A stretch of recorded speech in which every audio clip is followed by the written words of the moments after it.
Saludo al querido amigo, politólogo, periodista, Carlos Caramelo. Carlos, ¿cómo te va? Buen día. ¿Cómo estás, Antonio? Qué gusto escucharte. ¿Viste los debates que se produjo en Argentina en torno a la suspensión de la elección de intermedia? Nadie Sí. lee la Constitución. No. Hay que hacer una reforma constitucional.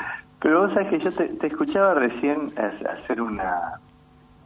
Nada, esto no es un halago para vos. La verdad que, como decía mi papá, cada vez que yo aprobaba una materia en la facultad y venía todo contento, me decía, es tu obligación, nada más. Nada más. Bueno, te escuchaba hacer, digo, por lo menos una cronología del Mercosur. Digo, nuestros amigos, algunos de nuestros amigos, colegas más jóvenes, ni que hablar, digo, hablan de todo como si hubiera ocurrido ayer. Todo pasó hoy, ¿viste? Esta cuestión del devenir de lo que se plantea como una imposición cultural, ¿no? Que todo pasa en el momento en que vos estás hablando. Nunca hubo historia, nunca hubo política, ni tampoco hay nada por lo que hablar para adelante. A mí me llama mucho la atención, me parece tan central contarle, o por lo menos refrescarle a la audiencia cómo fue el Mercosur, digo, las dificultades de Alfonsín, los intentos, nunca concretados, por supuesto, pero los intentos de Menem y los restos de presidentes de esa época, ¿no? La cuestión de ser nada más que una baja de las barreras arancelarias, nunca llegar a la cuestión política, digo, la necesidad de Néstor y de Lula y de Chávez de crear el UNASUR, porque casi como fueron en un momento las 62 organizaciones para el sindicalismo, ¿no? Por ejemplo. Que era el brazo político, el UNASUR era de verdad el brazo político. Digo, recordar que desde el UNASUR se pudo generar una guerra entre Venezuela y Colombia. La gente, todo esto ha pasado y parece que no importara nada. No es como que todo, y coincido con vos, no es como que todo empezó ayer. Entonces yo veo que se discute. Ayer yo veía un canal y veía que discutían, no, bueno, pero ¿cómo se le ocurre a Guado de Pedro? Le digo, pero leíste la Constitución, maestro. Claro. Pero leíla, hay que llamar una reforma constitucional. La Argentina no tiene ley de enmiendas. O sea, esto es un tema mucho más profundo. Después discutamos si cada 4 años votamos, si cada 2, pero reformamos la Constitución entonces. Pero que además las constituciones no pueden ser eternas, porque con la velocidad con que pasa el tiempo y con la velocidad en la que se avanza y se evolucionan distintas herramientas, digo, nuestra constitución no considera, digo, habla de la comunicación con las mismas lógicas de 1860, que fue cuando se introdujo, digamos, el derecho, la libertad de prensa en la Constitución. Nunca más. Digo, no podemos estar pensando hoy la comunicación en los conceptos de 1860. Ni del 94, Carlos, ¿eh? Ni del 94, por supuesto. Porque es viejo. 94, pero viejísimo, no viejo, viejísimo. Vos y yo estuvimos en esa Santa Fe y en ese Paraná. Digo, de la misma manera que tuvo el gato silvestre. Digo, todos nosotros tenemos una responsabilidad muy grande respecto a esas cosas. Decir, digo, impedir que todo se reduzca a si van a extender o no extender, o a acortar o no acortar el mandato presidencial, porque siempre es lo mismo. No lo hacen para perpetuarse en el poder. No es así. La Constitución tiene muchísimas cosas más sobre que los argentinos debemos debatir necesariamente. Por ejemplo, nuevamente instalar, como está en la Constitución, la Ley de Defensa de la Competencia. Por ejemplo, empezar a discutir otros temas que son muy profundos en la Argentina. Por ejemplo, digo, en un país en donde se creció a más del 10% el año pasado, y hoy estamos en un promedio de crecimiento del 5 y el 6%, depende desde dónde lo miren, es imposible de creer. El salario perdió en octubre, el salario perdió 3 puntos. 3 puntos. Es muchísimo. Pero un montón, digo, escúchame, ¿por qué siempre los trabajadores? ¿Por qué siempre los trabajadores? Y no te hablo solamente del salario, digo, hablo del salario registrado, no quiero ni pensar lo que debe ser de los trabajadores no registrados, de los que changuean, de los que hacen, los que no tienen ningún tipo de de salvaguarda que los defienda. Entonces me parece que es muy importante mirar esto que vos decís, ¿no? Carlos, Ver la historia completa.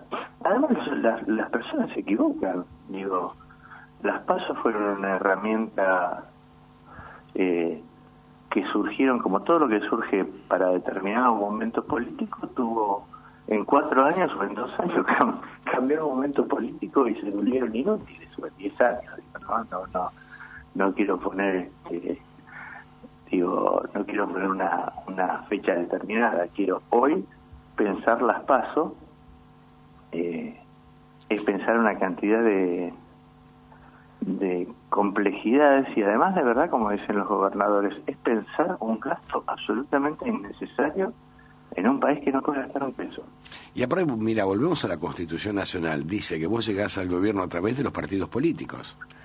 Y uno cree en las alianzas políticas, pero es a través también de los partidos políticos. Es volver a refundar partidos políticos. Por supuesto. Es más, uno de los artículos de los partidos políticos dice que además son la base de la democracia. También. Y lo financia.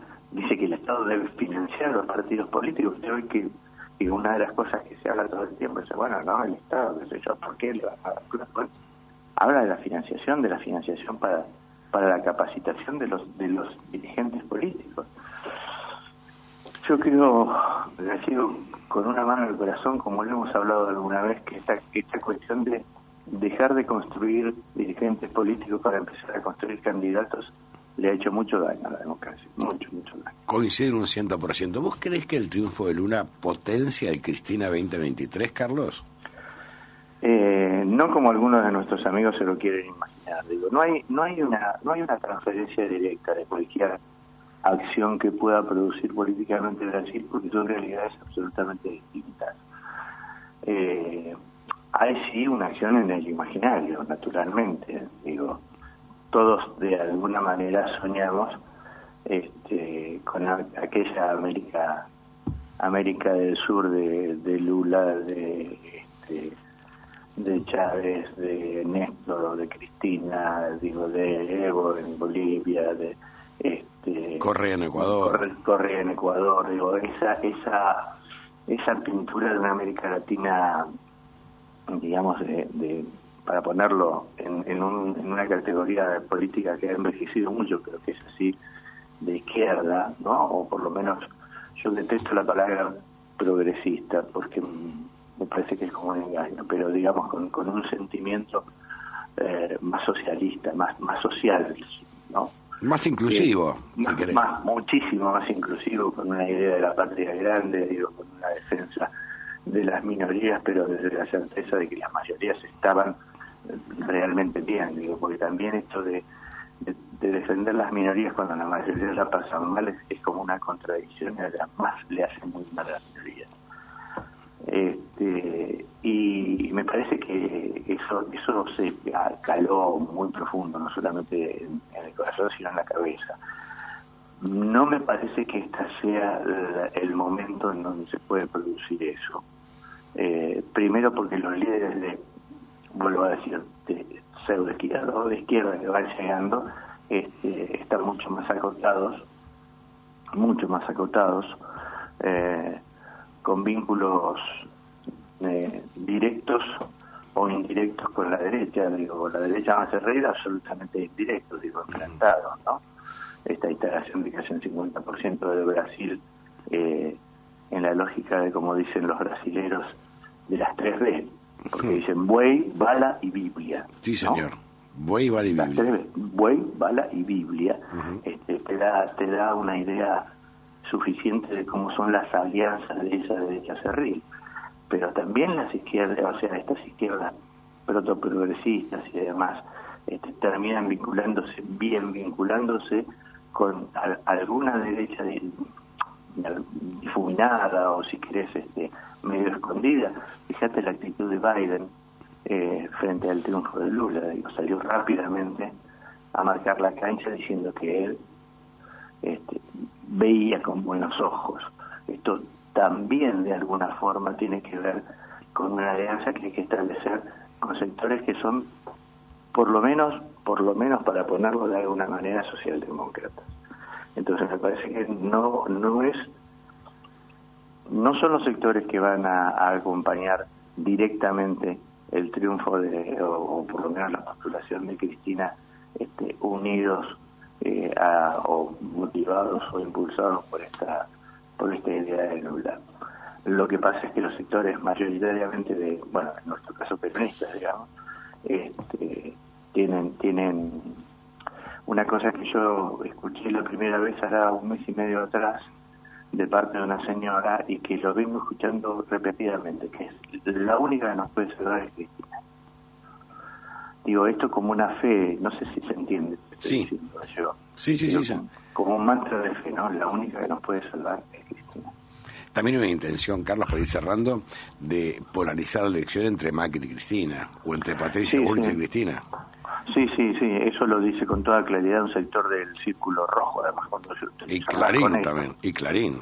Bueno, ese sector, un sector del grupo del Círculo Rojo comandado, porque ellos ¿qué dicen? Dicen, debemos ir a competir, a esa competencia, ¿no? Que es, como diga, hacia nuestro mayor terror, porque tenemos que saber cómo va a vivir la Argentina, cómo va a ser gobernada la Argentina en los próximos 30 años. Y es inevitable que ellos piensen de esa manera porque es un pensamiento que ellos exponen todos los días. Y es un pensamiento envejecido. Pensar que uno puede determinar en una elección el futuro político de un país por 30 años, solamente lo pueden pensar, digamos, gente que tiene un pensamiento gerontocrático, para ponerlo de alguna manera, ¿no?